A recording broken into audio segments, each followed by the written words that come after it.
primeira etapa começa com a posição dos seus pés. Muito comumente você vê as pessoas falando para você deixar os pés na largura dos ombros e com as pontas voltadas para frente. Vão ser raras as pessoas que vão encaixar essa posição e vão se sentir bem. Se você está agachando e está sentindo um leve desconforto, seja joelho ou seja quadril, essa é uma mensagem que o seu corpo está te dando e algo está errado. Em cima deste algo errado, você ainda coloca uma sobrecarga.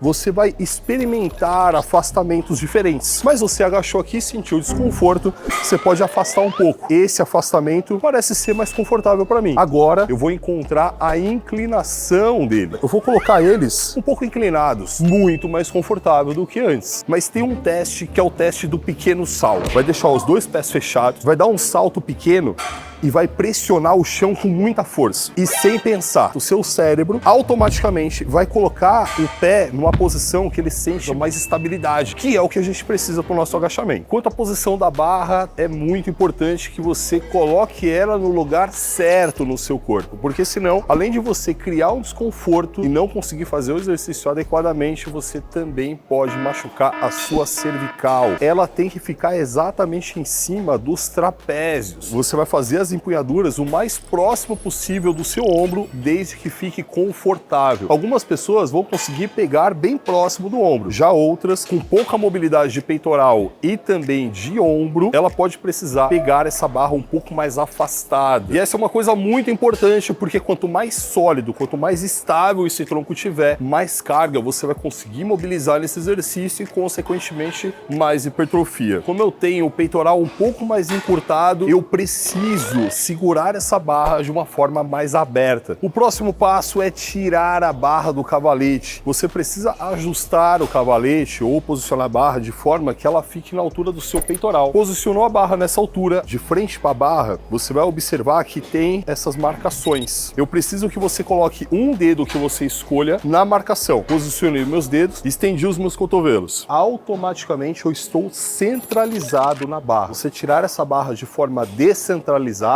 ela vai ficar torta e você pode fazer muita força em músculos da sua coluna para estabilizar. Você vai se machucar com certeza. Agora eu vou entrar na barra. Olha como que o meu joelho está flexionado e minha coluna ela já está numa posição ereta. O que muitas pessoas fazem aqui é isso. Elas tiram a barra com a coluna. Isso é péssimo. Então, postura, você simplesmente estende o joelho. Você vai dar 2 passos para trás. É importante que você não se afaste muito do cavalete. Isso é um procedimento de segurança também. Se você é afastado, você vai lembrar daquela posição que você identificou que era melhor para você, de afastamento dos seus pés e angulação deles. É importante que você sinta o peso distribuído em toda a sola do seu pé. Isso vai te dar mais estabilidade e, com isso, um melhor exercício. Um erro muito comum é deixar esses cotovelos para trás. E isso faz com que crie uma leve rotação no seu ombro, vai proporcionar um exercício mais curvado e, no final das contas, a sua coluna que vai pagar esse preço. Ah, é muito caro. O primeiro passo é você direcionar o seu cotovelo para o chão. Vai fazer com que o seu ombro fique numa posição mais confortável. Com o cotovelo direcionado para o chão, você vai fazer uma leve força desse cotovelo em direção ao chão. Isso vai te proporcionar uma contração de dorsal, que é um músculo que vai te ajudar a criar toda essa estabilidade que a gente precisa. E eu preciso que você inspire o ar e contraia todos esses músculos e desça.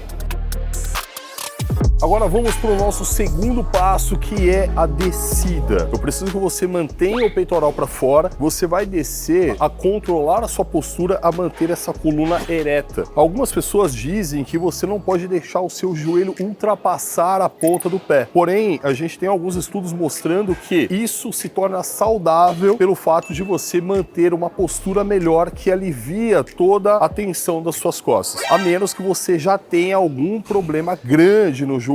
Conforme você vai descendo, é importante que esse tronco ele não se incline demais à frente, porque senão você vai aumentar muita tensão na sua lombar. E isso não é nada saudável. Então mantenha sempre o seu tronco ereto e de uma forma que você sinta que está estabilizado. E é sabido que quanto mais amplo esse movimento, ou seja, quanto mais você descer, mais trabalho muscular você tem. Porém, se você exceder essa amplitude, você pode colocar em grande perigo a sua coluna lombar. Se você descer demais, você acaba arredondando toda ela e isso é um grande problema. Então você vai vai descer o máximo possível desde que você mantenha a curvatura da coluna. Você precisa manter o quadril levemente empinado. Isso é importante para sua lombar.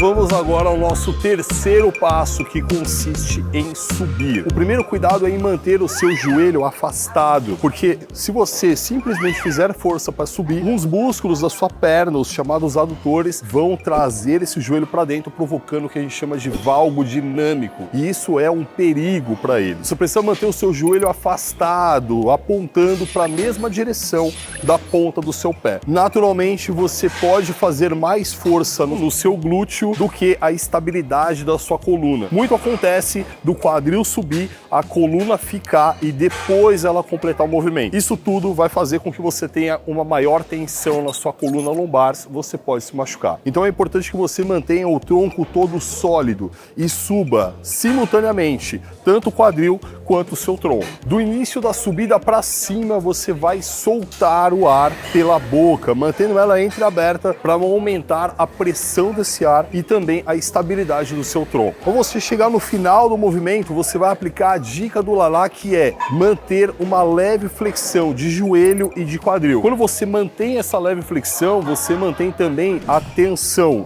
do seu quadríceps e também do seu glúteo, fazendo assim com que o exercício fique muito mais intenso e te proporcione muito mais hipertrofia. Um outro exercício que é muito bom para o seu desenvolvimento de coxa e de glúteo é o levantamento terra, mas ele é tão complexo quanto esse agachamento. Então já clica aqui do lado agora para você aprender a fazer esse exercício para ter os benefícios e não se machucar.